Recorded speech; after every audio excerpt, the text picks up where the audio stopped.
Okay. All right, and go ahead and leave the cameras on. Um,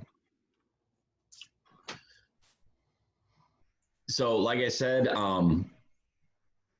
Liz has spent all of her career as an emergency responder. And today she's going to share some of those experiences with you. So as you are listening to her presentation, please be mindful of any questions that you might have as you go along. I know she says that if you have a question, stop her and ask. She does mean that. And again, today's a little bit different. But again, as far as speakers go, I think this is a great opportunity to have Liz being our one and only live speaker, which by the end of today, I think you will definitely understand why and definitely appreciate why she's here with us today. So again, I know you don't need it, Liz, but take as much time as you need. We had a great discussion after the first class. But if you push it closer to 10, obviously, you know how this works. You run the roost in my class. So take it away. Thank you. You're welcome. Good morning, gang. How are you all? First of all, thank you for having me. I appreciate that more than you know. I kind of talked to the last group. This is really different for us. It's extremely different for me. The one thing that I told the last group, and I kind of want to tell you guys too, people may have said it to you, but it really is true. You guys are living history right now.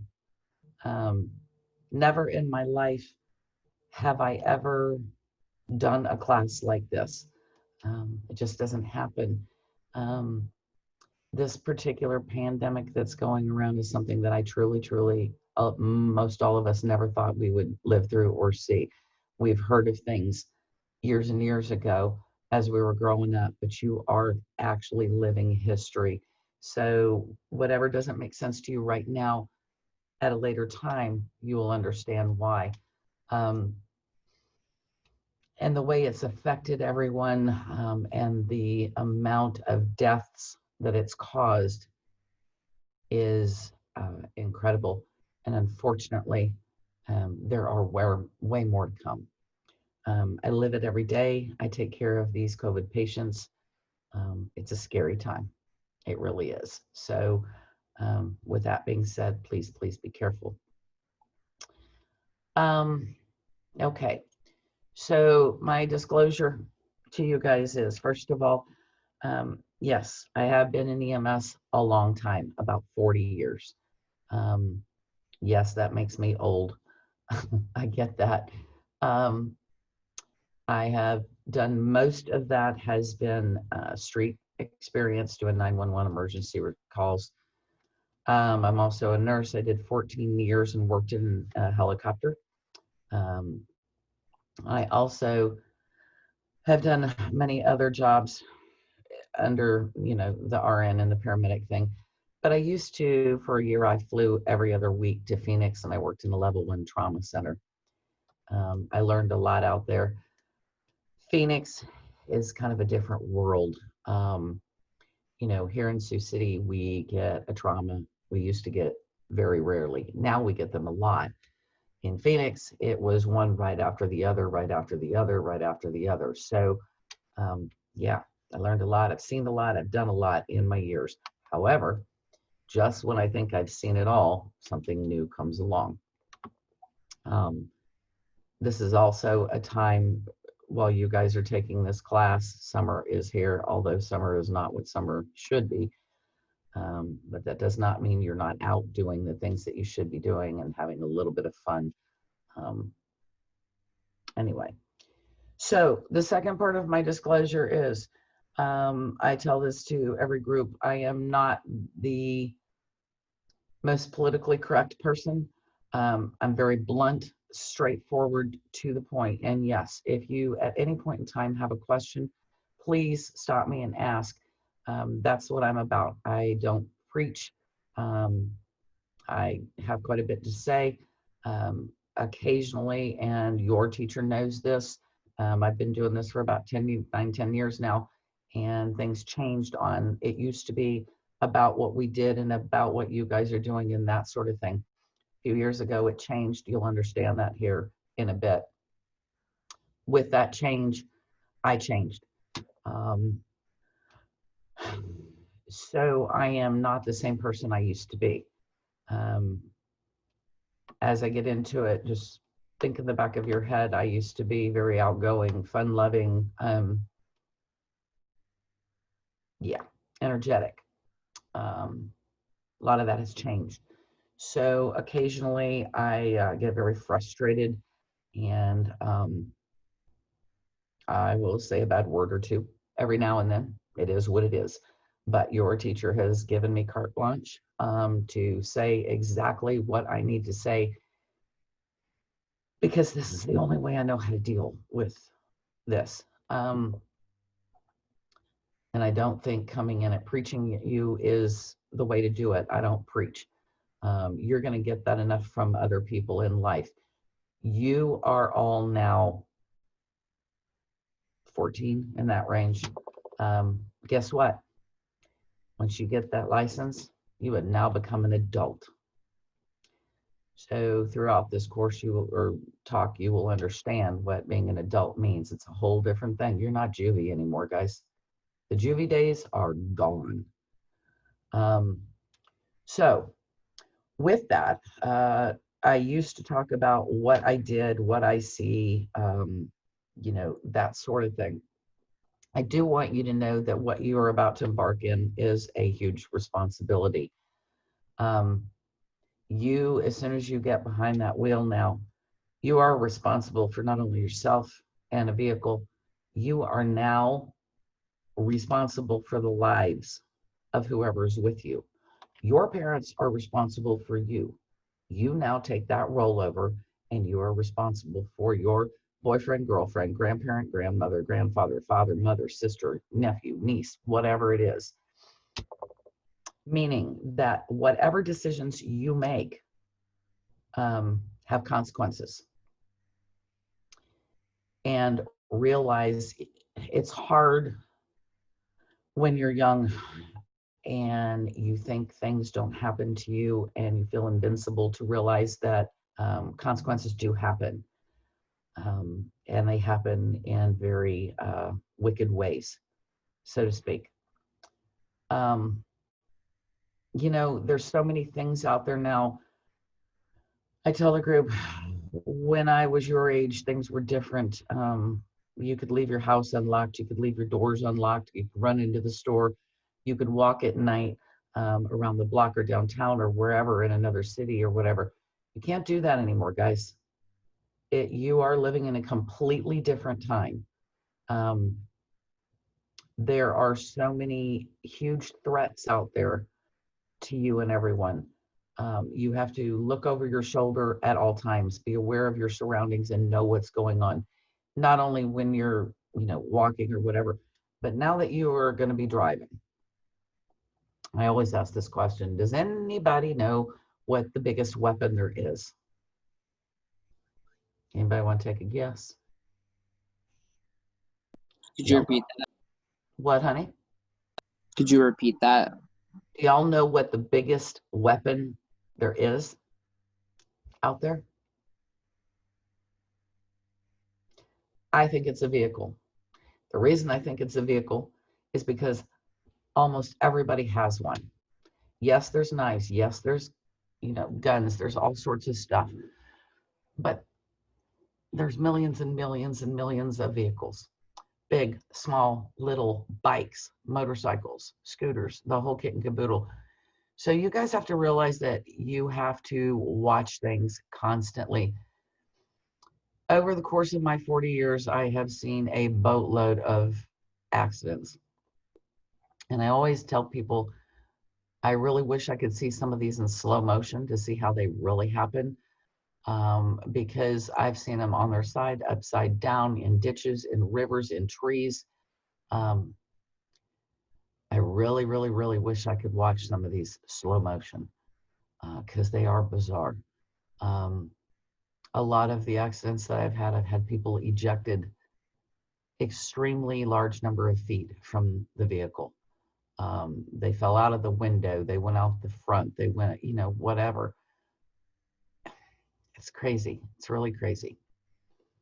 But you guys have to realize that you are not invincible. No one is. Figure it this way. It's like anything else.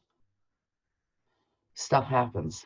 And it happens in a blink of an eye, literally a split second. You may not understand that, but you will shortly. So I used to talk about that sort of thing.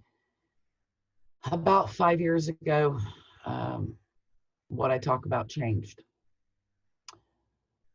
I never in my life thought that I would ever be sitting here saying what I'm about to say. I'll just get into the story. So August 8th of 2015, my husband and I, we live up on the north side. We were backing out of the driveway. I was driving. Okay, do you guys know, Andrew, you working on that? Where North Junior is and where the funeral home is. I'll pull it up here shortly. Okay. I gotta zoom back in here. You're fine. You're fine. Take your time. We were backing out. We were going to where the old Mike's Saloon out of the end of Hamilton is to have burgers with a couple of friends of ours. It was one of their birthdays. And we were going to go do a little celebration. At the bottom of the screen there, I came down, turned. I lived down at the bottom on Pueblo. I came down and went on Division towards Outer. Okay, to the right there is like an Opportunities Unlimited or a Halfway House, something right in there. Kitty corner across the street is that big tree. All right, that little area right there on the street is kind of a crest. Not a huge hill, but just enough that it crested. So we were coming towards Outer Drive. It's a two-way street, narrow, not normal, I guess. As we came across the street and the top of that crest, there was a white truck off to the right, kind of parked. Behind it was what I call, and I always say this to the guys because the guys knows, maybe gals do, what I call a cattle truck. It's one of those trailers or cattle trailer, one of those things where you can load lawn equipment up. You guys know what I'm talking about? And they put the front up and then they put the back up and load it with a boatload of equipment. Okay. I don't know what the actual weight of those is unloaded. I know it's a ton. And then when you add a boatload of equipment, you've now doubled it, and it was loaded. So off to the side of the street, this truck was parked. If this is the side of the curb, he was parked a little bit this way with his truck, which meant the trailer was a little bit this way. All right. So as we passed it, we looked for whatever reason, and there was somebody slumped over in the driver's seat. So my husband said, do your thing, which is what I do. It's what I've always done. It's my career. So I parked our vehicle next to that and in the middle of the road and blocked it, threw my flashers on. We got out. We went over to the truck. I opened it up. The truck was running. Inside was someone not responding, kind of leaned over towards his right, pale, sweaty. The vehicle was not only running, he had his foot on the brake and it was in gear. So I reached in, put it in park, turned it off, pulled the key out, and doing what I thought in my mind was appropriate at the time, which I will regret for the rest of my life, threw the keys in towards the passenger side. Don't want to lose somebody's keys. You don't know. I don't know what's wrong with him. He had a pulse. Didn't respond much. At this time, while we're doing this, there's a car that comes up behind us with one of my neighbors in the neighborhood and his 13-year-old daughter. Stopped behind us, asked us what's going on. We said it was a medical emergency. He said, no problem. He sat there. Coming up towards us off Outer is another car with a lady in it, who is screaming, honking, yelling. We're trying to tell her it's a medical emergency. She really has no concern or care. Wherever she needed to go was way more important than what we were doing. So she wouldn't shut up.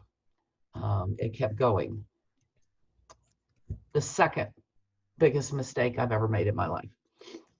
I told my husband, stay here, watch him. I'm going to go move the truck and get her out of here. So I got in our truck, moved it down and in front of this white truck that we were dealing with. She goes by. I don't know where she went. She didn't care. She didn't stop, whatever. As I'm getting out of my truck, I start to look down and I'm dialing 911 to call comm center and tell them I need help, send the troops.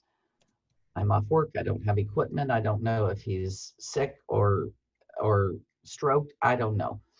All I know is that was a younger person that appeared in his 20s. I'm trying to dial. As I'm dialing and I'm looking at my phone, I hear a vehicle start, a door slam, and I hear like gunning of a car. I look up, somehow he had woken up enough, found the keys,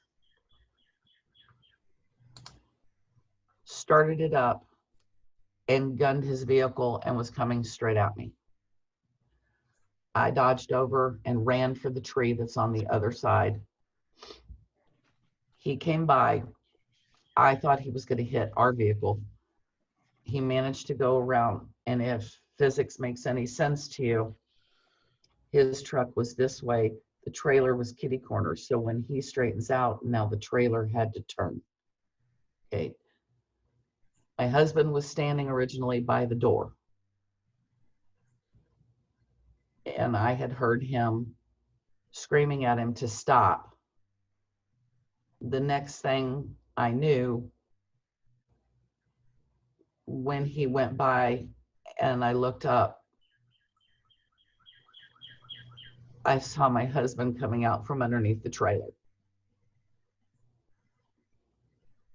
So this person had mowed my baby down. He rolled out from the trailer a couple of times, laying in the middle of the street. This person continued to go.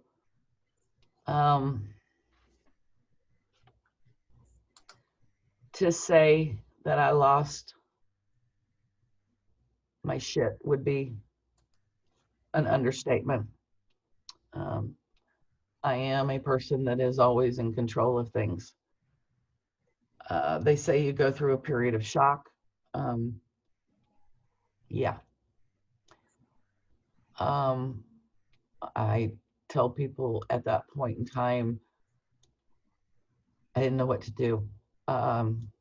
Completely lost it, which is not me. The people behind us had witnessed this. There was a house right there. Those people had witnessed it, and he's still going. I'm screaming, trying to take care of Troy. The gentleman behind me came up, asked me what he could do. He helped me roll Troy over. He was blue. His eyes were open. It was not responding. I remember watching and looking up and screaming for someone to follow the vehicle because he went to outer and then he went on outer towards Floyd and was speeding away. The one thing that I do remember, Troy's eyes were open. Nothing there. Not one thing.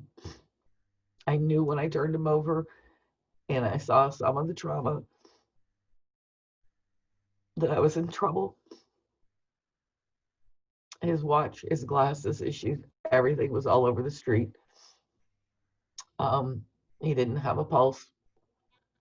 I started CPR.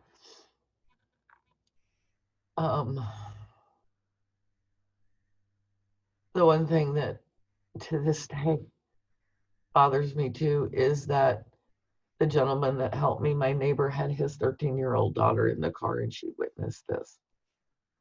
And that haunts me too. I remember I had a dress on and I was laying in the middle of the street and on my knees doing CPR. I still have scars in my knees that I will have forever. I remember I had my phone down by my side and I was trying to dial 911. You would think that 911, 3 numbers, would be easy to dial, and it wasn't. Finally, I got through to comm center, and Diane had answered the phone. I didn't know who it was at the time. I must have been screaming or doing something, because the only thing I remember is her saying, "Liz, you've got to calm down. You've got to calm down." I was screaming for help. Apparently, from what they told me, I couldn't explain what had happened. All I said was, "I need help and I need help now." Engine 7 came, the fire crew from Outer and Floyd, and one of my own ambulance crews came and saw me, and there we were in the street doing CPR and pushing drugs and trying to breathe for my baby in a split second, guys. One minute we were laughing and talking and gonna go have a burger, and the next minute I'm begging God to give me my baby back.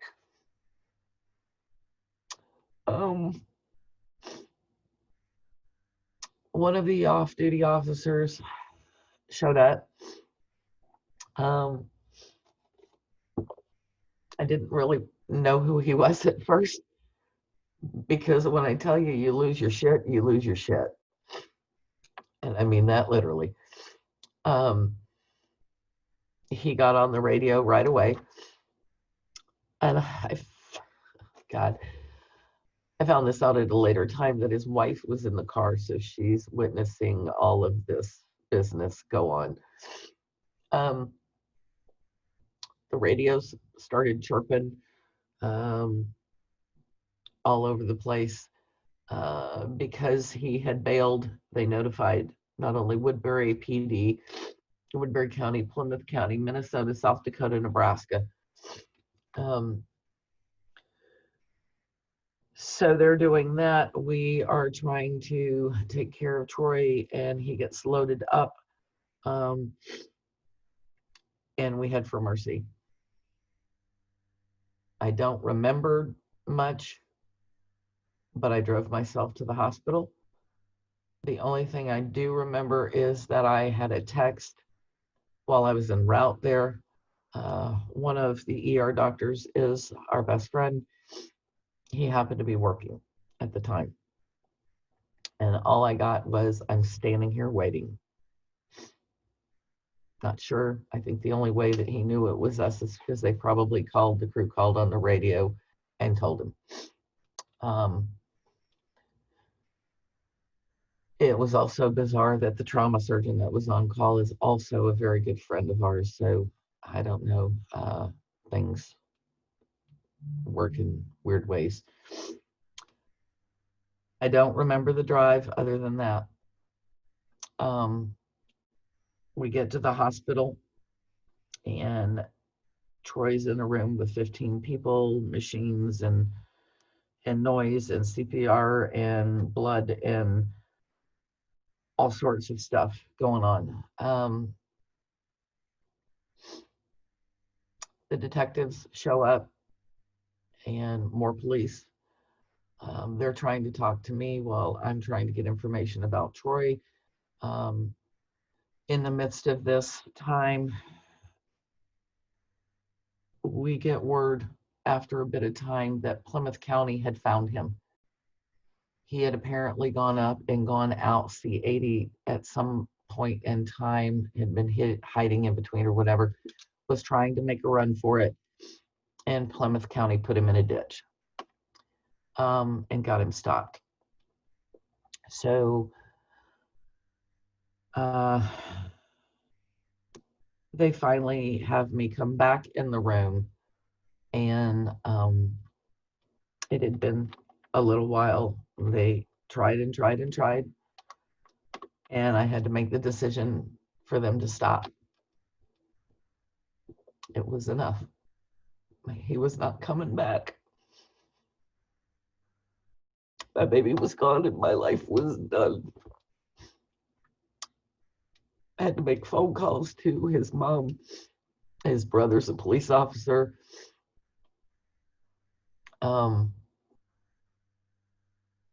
Those phone calls are torture. I don't know how many people showed up, and you know, social media is, when they say it's crazy, it's crazy. I can't remember, but there was some god-awful amount of text and calls to my phone and stuff all over Facebook. That's how fast it traveled.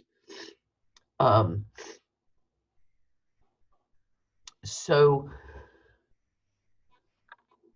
I didn't even have any time to be in there with him. The detectives said, we got a call, Plymouth County has him, we need you now. Okay, so I remember telling one of the officers, I want everything by the book, I want his ass. I did. So they take me to Plymouth County via a stop to identify and ID the vehicle. We go to Plymouth County jail, and you know how on the shows they have the glass and you're on one side and they have the lineup on the other. It's exactly what it was. My best friend, who's a deputy, was with me. He was standing behind me. The glass was there. I could see, and they were walking him into the room. And before he even got in the room, I started screaming, that was him. And they're like, you're sure? 1000%. And I take off. My friend, who's the deputy, snags me up. I had every intention of going in that room and hurting him badly. Now, I am not that kind of person. I never have been.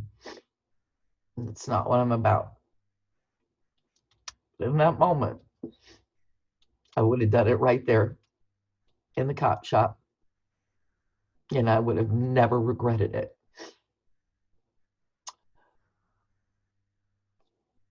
So he gets ID'd, they get me calmed down, kind of. I just want to go back to Mercy. So they take me all the way back so that now I can finally spend time with Troy I remember by the time I got there, there was so many people. There's a lot of phone calls, there's a lot of decisions, there's a lot of paperwork, there's a lot of whatever. But seeing your loved one there with tubes and machines and all sorts of stuff and all the trauma, it's pretty heartbreaking. I'm supposed to be able to fix this shit. I can't. I couldn't do it. So, okay, on to the next part of it. This is a process kind of moved quickly for you guys. He goes to the jail in Plymouth. He gets transferred to Woodbury because this is where it happened. Mind you, this particular person has a theft history and a drug history. Okay. He gets booked into Woodbury that night. At one particular point, he gets bailed out by a bondsman for a short period of time. We all lost it, made some phone calls, and he gets picked up and booked back. My main concern was that if he ran the first time, he was going to bail the second. So he's back in jail. So now we fast forward to all the process. There is a few meetings via jail for him and a judge and lawyers and things like that. I came home one day in the midst of this, and he had written and sent me a letter to my house. None of this was remorse or regret. It was a bunch of what I call BS. You know, poor me, poor me, poor me. So I get that stopped. We go to the big court date after he gets representation and a lot of conversation. The charge is vehicular homicide, which is murder with a vehicle.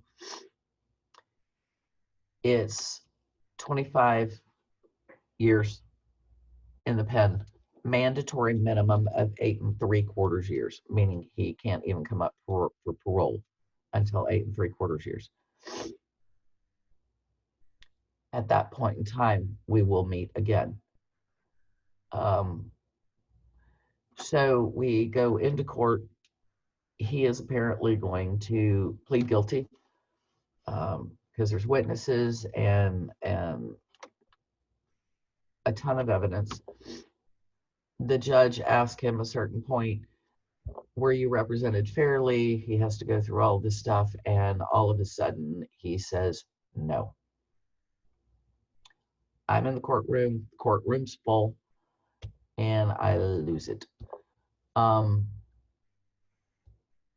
So court is stopped for about an hour, and they go to recess. They finally talk to him. Long story short, he comes back, and he now pleads fully guilty. There is the truth that you get to face your accuser. So he is sitting here. I am sitting over here. But in order to get to the stand, I have to walk this way and around behind him and in front of him. A boatload of deputies in there. They know me, but they questioned that percentage with me at that time because they knew how angry I was. So as soon as I walked behind, they all got between us. I came around in front of him and I just stared him down. So I think they had a little concern as to what I might do. Heck, I gotta admit it, I had a concern of what I might do. I would hope that I would never do that in front of a judge in a courtroom, but I guarantee you that, and to this day, I still feel this way in a back alley. All bets are off. I have not lost that rage one bit. I don't know. I confront him. He gives the sob story and cries and boo-hoos, and it's a big show, none of which he had done previously. So we move on. He gets yanked out. We're done. He's convicted. He goes back to Woodbury County, and about midnight that night, he is shipped off to the pen.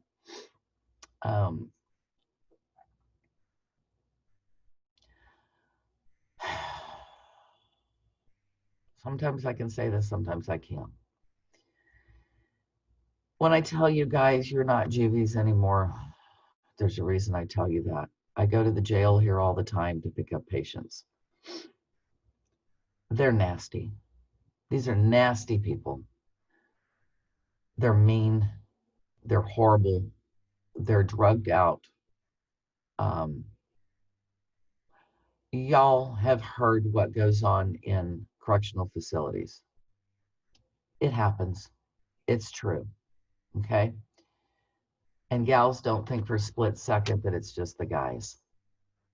I have picked up incidents and patients from jails that things have happened to them that you could never imagine.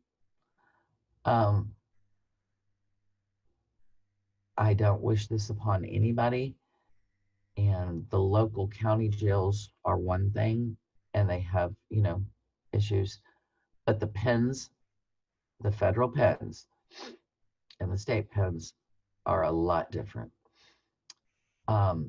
He sits in Clarinda right now. We're coming up on 5 years. I will meet him at 8 3/4 years, God willing. And I am already planning what I'm going to say and do. My mission in my life and goal is to make sure that he spends every last second of 25 years in the pen. I don't care how he lives. I don't care what happens to him. Honestly, I have talked to God numerous times. He and I have a difference of opinion on this. I cannot forgive, and I certainly will never forget. I hope he gets whatever he gets in there. And there's a part of me that's hoping that the people in the pen will take care of what I couldn't. That's a horrible way to think, but I can't help it. I can't help it. I never thought I would be that person. That's not what I'm about. But it is what it is. So when I talk to you guys about this, I want you to realize that what you do has consequences. You've known me for what? Few minutes on here. The whole world does not forgive and forget. I can't do that. You guys need to realize that what you do is of the utmost responsibility. If you kill someone, there's so many things involved. If you hurt someone, there is so many things involved. It's just not whether you hurt them. It's not just the judges and the lawyers. It's the money. It's the life. It's your record. This will follow you for the end of your days. I still, when you think of PTSD, most of the time people think of military, which is accurate. I never thought about PTSD till this happened. And I did not know what was going on because I still, to this day, there are times where I will be driving. I can be in a store. I can be doing something. I can be out to dinner or whatever. For whatever reason, that vision of Troy's face and rolling out from under the trailer hits me, and there's nothing you can do. Um, there have been times where I've told people I have literally been, sorry, I'm at the firehouse, so hang on. And Medic 4, Mandow, 11206th Street, Sioux Valley Credit Union. Engine 3 and Medic 4, Mandow, 1126th Street, Sioux Valley Credit Union. You can't control it. I have been in the fetal position screaming. It is the scariest thing in the world. So I can't imagine what these military people go through that come back and have PTSD. It is a true thing. I don't apologize for that. I've been in therapy since 4 months, I think, after. Yeah, it's one of those things that sucks. It just sucks. Just 1 minute, and I apologize, but this is this station, so I've turned the radio off, but I have to leave it on for this station. Medic 1. Medic 1 OG. 10-4. I have done everything in my power to try and change, and I can't. At this point in time now, I spend every anniversary, every Christmas, every Thanksgiving, every New Year's, everything by myself. My house is quiet. I look around and there's times where I expect him to come around the corner and he doesn't. I never, ever had the chance to say goodbye. I just remember telling him how much I loved him and to please not leave me. It wasn't supposed to ever happen. And I live with that guilt because I didn't do it. But I still can't get out of my head that I should have thrown the keys in the woods and the trees. I don't know if I should have ever stopped.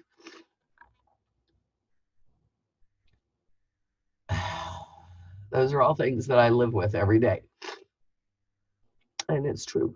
There's not a day that I don't think about it. That street is up by my house and I have not driven on it. I can't drive on it daily. I go other routes. It's just, yeah. When you guys do your driving with Mr. Johnson, he will show you and you will see where my husband died in the middle of the road. In my mind, people driving over it is, I don't know, bugs me. I guess I just need you guys to understand the ultimate thing in this was it was drug related. He had a bunch of K2 in the vehicle. Now, we talked about this in the last session, and I'll go ahead and spit it out here. You guys have to understand that drugs are not just drugs like they used to be. When I was young, marijuana was a plant. You pulled the leaves, you fixed it, you smoked it, you did it. There you go. It was just plain weed. None of that's plain anymore. All the drugs and the overdoses and the drug cases and everything, the cartels and everything is laced with crap now.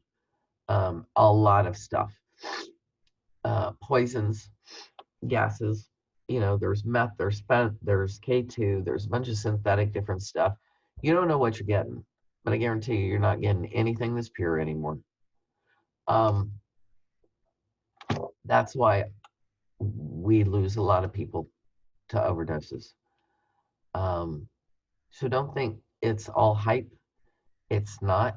It's the truth. I've lost a lot of people. The other part of this is having to tell parents that their kids are dead because they were stupid is extremely hard for me.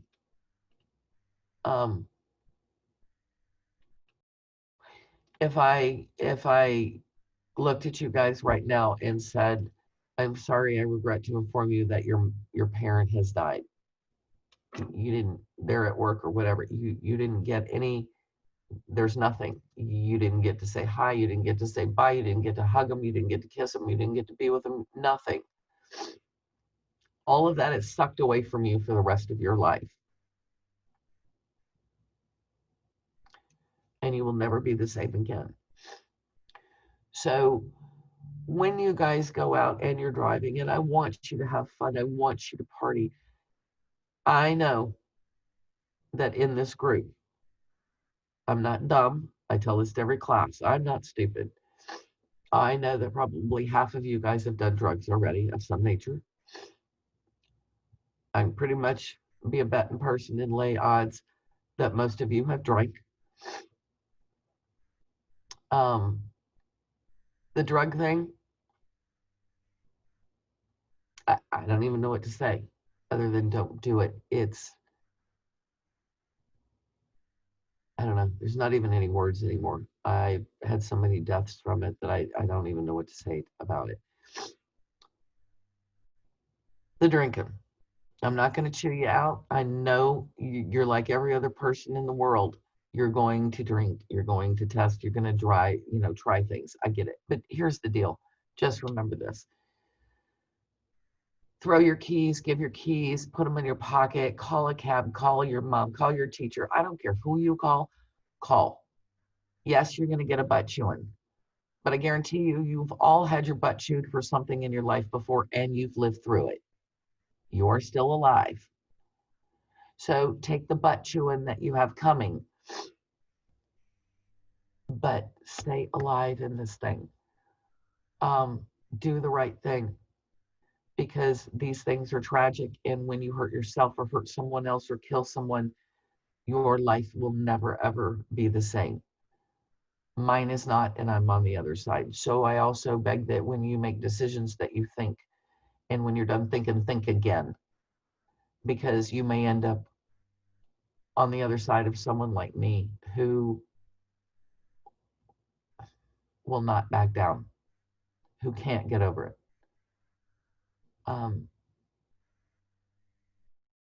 And I don't see a change in that coming. I really don't.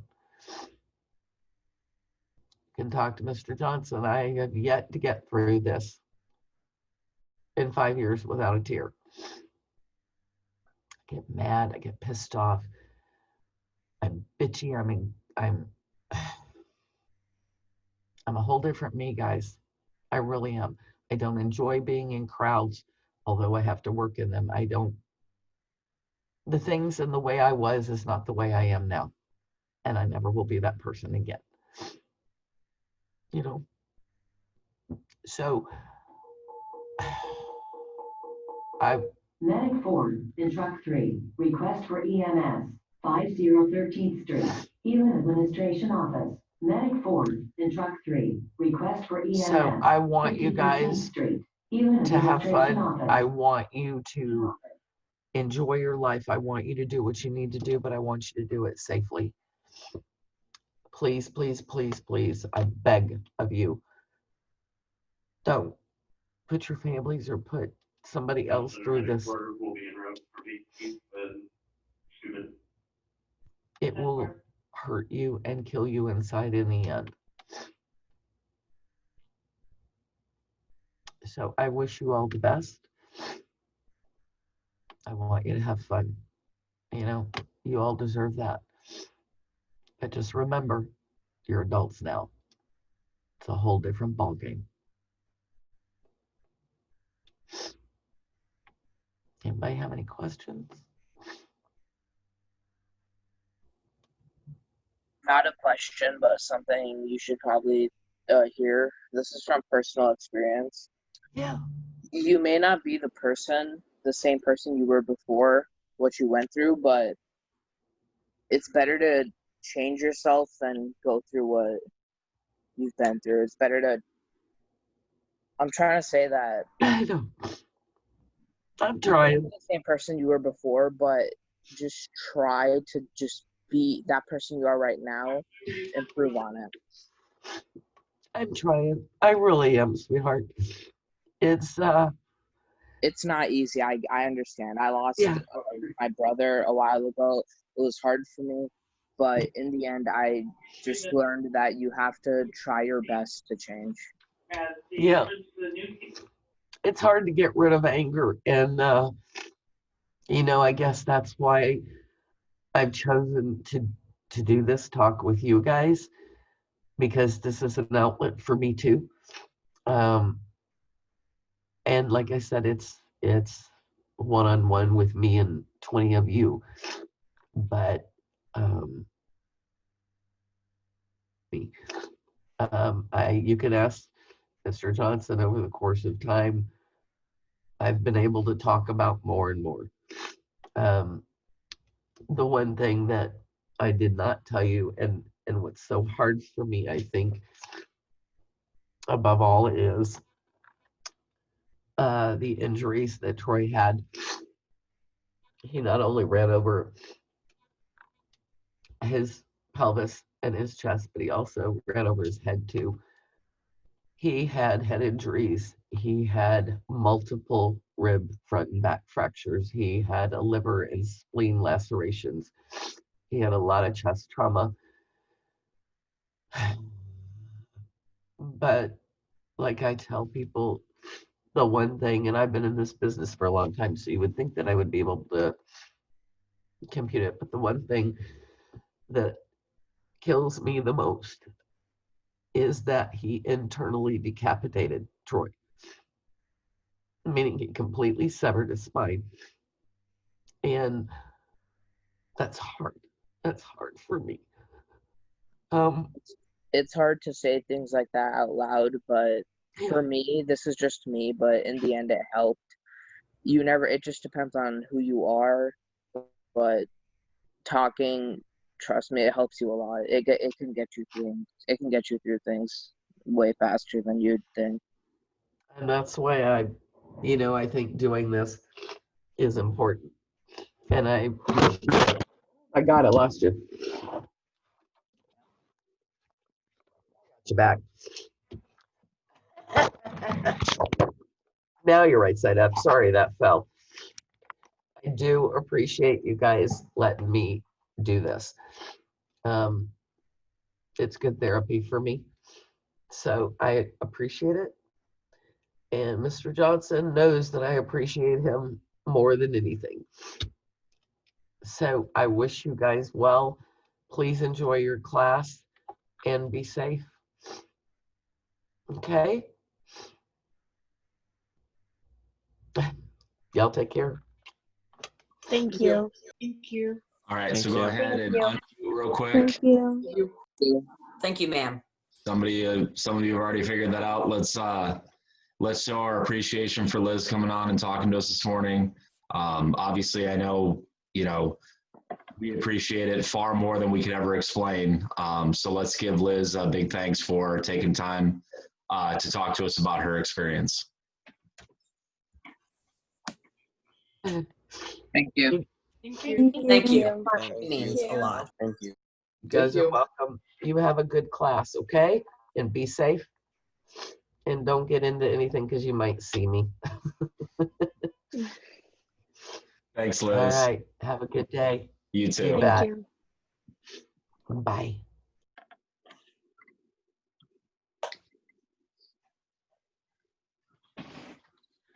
All right. Wow, right?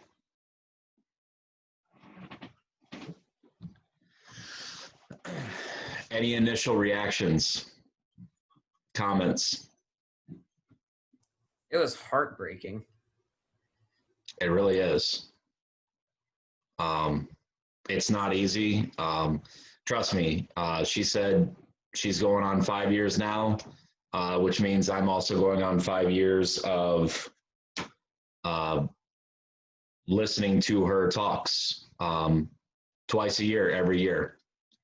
This is actually the third time I've heard it this year because I'm teaching all 3 classes, and it doesn't get any easier.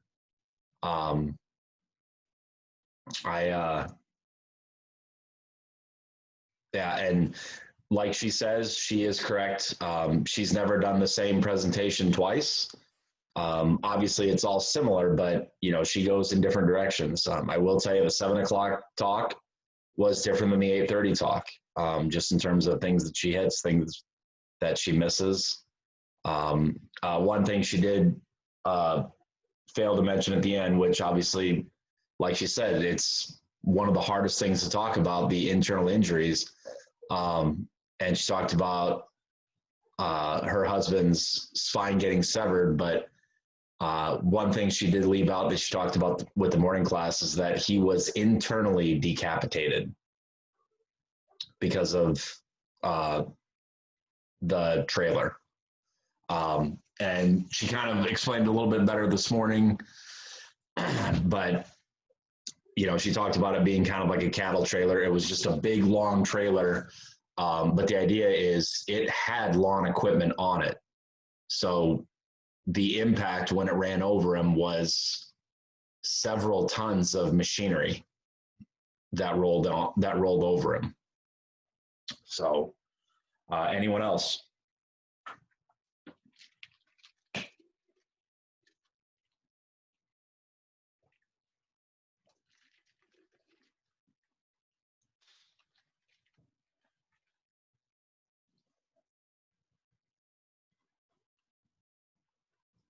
Okay, so, I'm sure all of you have thoughts and comments, which is good. And if you don't want to share them with the class, that's fine. You will get your opportunity for the assignment. But I just kind of want to talk to you guys a little bit about her presentation. Obviously, I spend more time kind of debriefing with you guys after her presentation than I would with any others, which again, I told this in class and I told my last class, when she needs something from our class, I do it without question. I think I told you guys this yesterday. She screwed up our class. She screwed up our regiment. We were supposed to be, it's 9:37 right now. You should be taking the Chapter 9 tests, but you're not, because she screwed up our schedule. And I have no problem with that. She asked if she could do the in-class version because it would just be a lot easier than her recording that, which is what I wanted to do. But again, thinking about her doing a live session is far more valuable to me, far more valuable to you, and probably far more valuable to her. So it just works for everyone, which is why, the benefit goes to you for having an unrestricted Chapter 9 test. So it is really good to see this firsthand, and having her basically give her witness testimony of what happened and how it's impacted her life. So when she wanted to do the live version, I made it happen. It's a lot harder for me because usually I like to get everything set up for her. I wanted her to feel comfortable. I wanted her to feel comfortable in my classroom, so I have everything good to go. I put my desk chair out there for her. Never once has she used it. She doesn't like to sit, especially when she talks. She's a pacer. She is all over the place, as you can tell by her presentation. Usually I have a box of Kleenex sitting out there for her, or a couple Kleenexes sitting out there, just so she has what she needs. I usually have fresh Sharpie or not Sharpie, but Expo markers out there because usually she draws the deal, which is why in the first session I told her that when she's ready to start explaining the locations of things, I had Google Maps set up for her because I want her to feel comfortable, and she knows that I will do what it takes to make her feel comfortable because this is such an invaluable experience for you guys. I can't tell you another driver's ed class that gets the experience that you get by having her, and it was by sheer coincidence. She's been presenting to driver's ed for more years than I've been a teacher. Mr. Ham had her as a presenter before I started doing driver's ed, and it was all about her experiences as a paramedic and a flight nurse. And then once this happened, I had a lot of conversations with Mr. Ham about, do we even ask her to present to our class because of this issue? And it ended up being where I told him, I said, you know what, I'm just going to email her because I feel it's only fair that she has the opportunity. If she wants to say, no, I can't do this anymore, then I feel like she needs that opportunity to be able to have that choice. So I emailed her and I said, hey, I understand the situation. But per usual, we would love to have you in our class. And, no restrictions. You present what you want to present and we'll go from there. And she said, yeah, I think I might want to try it and see how it goes. Because at the time it was one spring class and that was it. So I told her, I said, well, the floor is yours. You present what you want to do. And she said, I wouldn't mind trying to share the experience with the kids of what happened. I said, okay. I said, you let me know what you need and I'll make it happen. So she went through, definitely wasn't easy. And like I said, it never gets any easier. In her presentation, some things she's better about talking now than she was 5 years ago. But obviously for her, it doesn't get any easier. But days like today are one of the reasons why I got into driver's ed.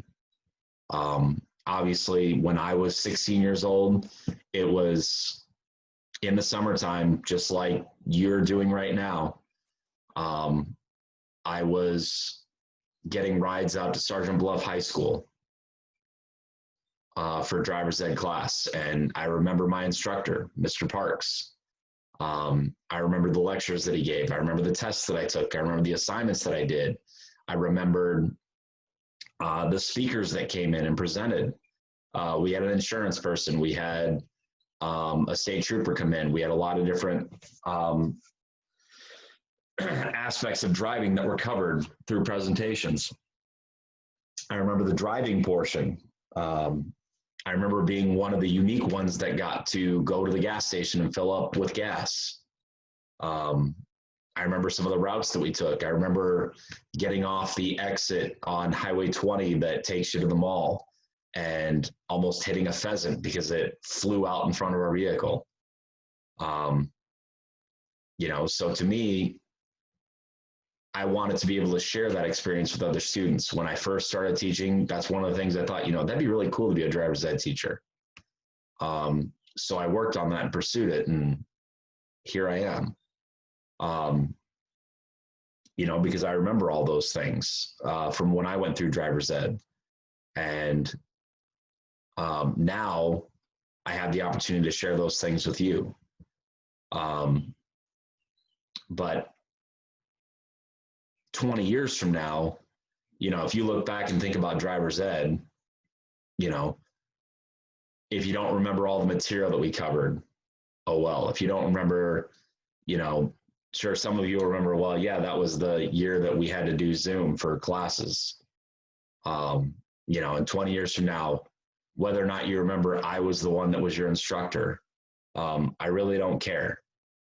But I guarantee you, you won't forget today.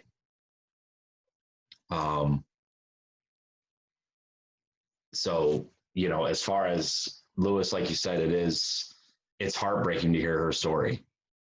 You know, and I can't imagine what she goes through every day, and, you know, the trauma that she experienced, and the hurdles that she's had to face. One of the things that she used to share, but she doesn't share now, I don't know if it's just, you know, she focuses on other points. I want to share something here with you real quick.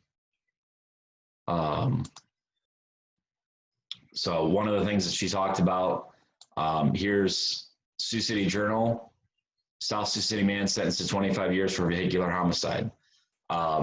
She didn't do it today. I think a lot of times she's done it when she's done face-to-face, but she didn't even mention it here. She mentioned in the first class that she's got a name for him, and she didn't say it. And in this class, she didn't even mention that she has a name for him, but she does have a name for him. It's Shithead. So in my opinion, that's a fairly nice name, I guess, in comparison. But normally in the class, she does pull out her phone and she shows you a picture of him. Very first thing in the article. There's Shithead. So I think that when you for her presentation, I think that helped a lot.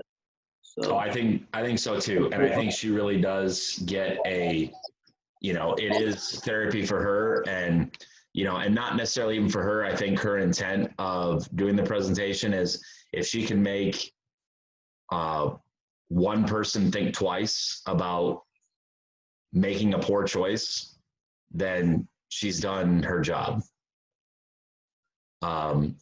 So I just want to read the first three sentences. They had stopped to help someone who appeared to be in trouble. Troy and Liz Fard saw Dustin Soupy's pickup truck and trailer stopped in a Sioux City street. Soupy slumped over the steering wheel and under the influence of an unknown substance. As Liz Ford stood along the street calling for help on her cell phone, a startled Soupy woke up, put the truck in drive, and sped off, running over Troy Ford with the trailer. I mean, just straight up facts, but obviously in the 45 minutes that we had with her, it's a lot more than that.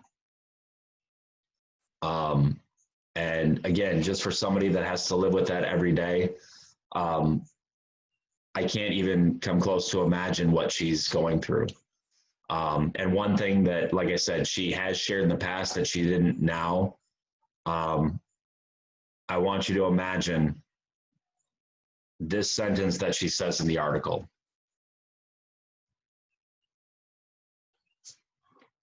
My last kiss to my husband was when I did CPR as I tried to bring life back into him.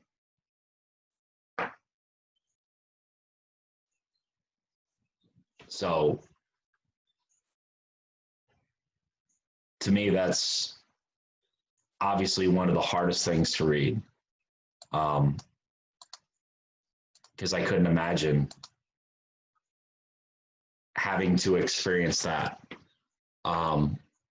Imagine if that had been a loved one, a sibling, one of your parents, and imagine you being the individual there, essentially having that last kiss goodbye. I mean, I've been through death. I've been in a hospital room watching multiple grandparents die. I've been there when they take their last breath. Never gets any easier. You know, so I guess I find solidarity in myself knowing that they were surrounded by people that loved them. But thinking about it now, you know, it's easier than it was back when it happened, but, you know, never makes it easy. It just makes it easier, but never easy. You know, so I think at least Liz can find some solidarity in her, knowing that, you know, she'll beat herself up over it and she'll talk about the guilt, but, you know, she knows she did everything she could. But due to the fact that it's a loved one, you know, you're always going to have, well, what if? It's But something you never forget. no, and it's not. And, you know, it doesn't make it easy, but, you know, as time goes on, you know, for her doing what she does, hopefully makes it easier, you know, and that's why, you know, I love having her come in, because hopefully some of you today are changed. I think some of you probably roll in every day, driver's ed, sit here, take the test, next day, take the test, next day, take the test. Whereas today is a different speed bump in the road. And I hope some of you took away the importance of the responsibility that you get. And Liz truly does mean that. When you get your driver's license, we want you to have fun. I want you to be able to enjoy the driving experience. Like I said, I remember driver's ed and I was so excited to get my license because finally I was getting to be an adult. And up to this point, you guys aren't really ever treated like adults. Okay, until now. Some of you have your permit, but you're still an adult in training. You know, you can drive, but you got to drive when an adult. But once you get that license, that was the first time I ever felt like I was treated like an adult by society. Somebody gave me a card that allows me to do something by myself. How awesome is that? But that is the purest form of a privilege, not a right. Just as easily as you get that privilege, it can be taken away twice as quick. And obviously for him, he had more than just his driving privileges taken away. So yeah, it's definitely something that can impact more than just yourself. I mean, obviously for him, he can spend up to 25 years in prison. But look at all the damage that he's done outside. You know, Troy's parents, Troy's wife, Liz. She doesn't really mention it much anymore, but they do have a dog. Kind of a husky or Malamute, but husky looking type dog. You know, the dog went through trauma as well. She used to talk about that quite a bit, that the dog would sit and wait for Troy to come home. The dog didn't eat for the longest time. You know, and I've got 2 dogs, and my 2 dogs are my kids right now. And,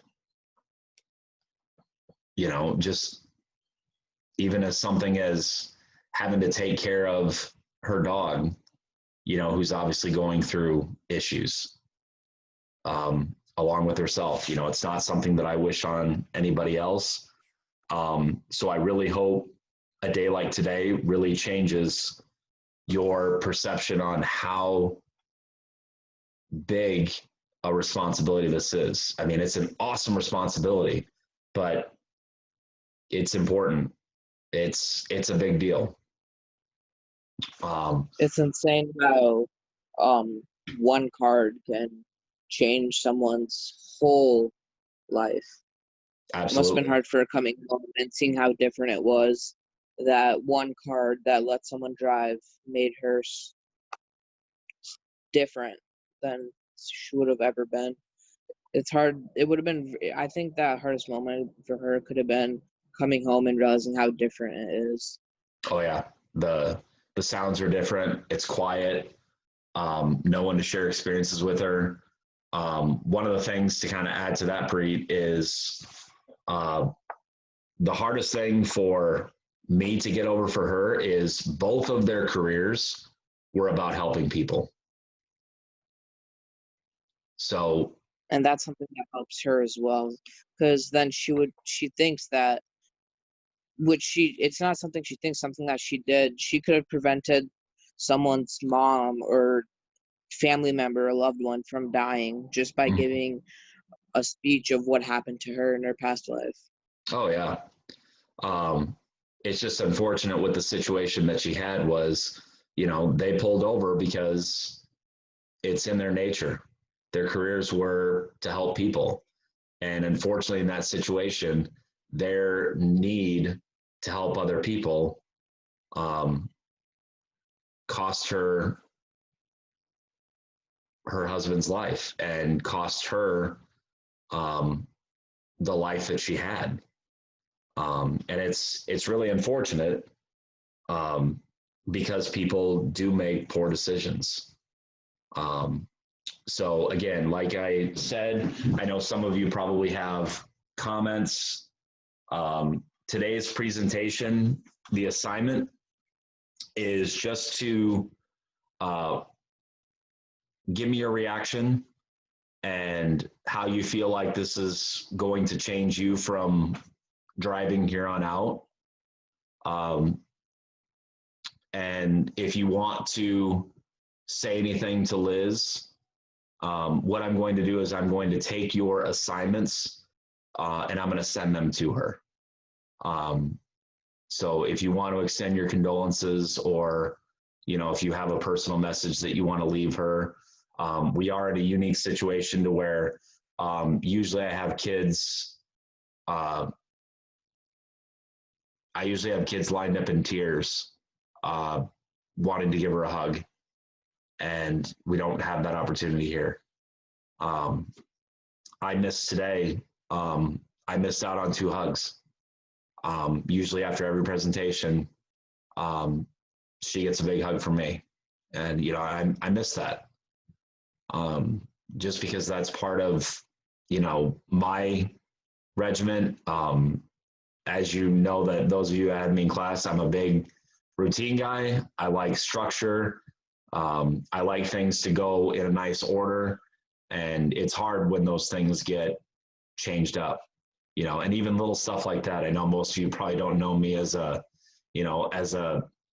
more nurturing person or a sensitive type person. I miss that.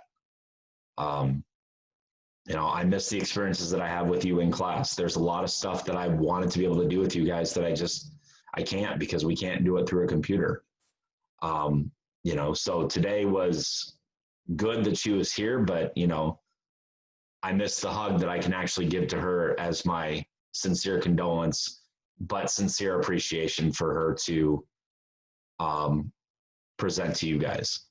So you guys have that opportunity if you want to say something to her.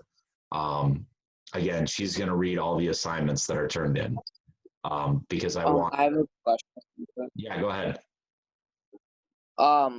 The internet for Norsu is down. I can't even hear that good right now because I'm using my data, but I don't know when it's turning back on, but when it does, if it's late, whatever I send to her, can you still send it? Oh yeah.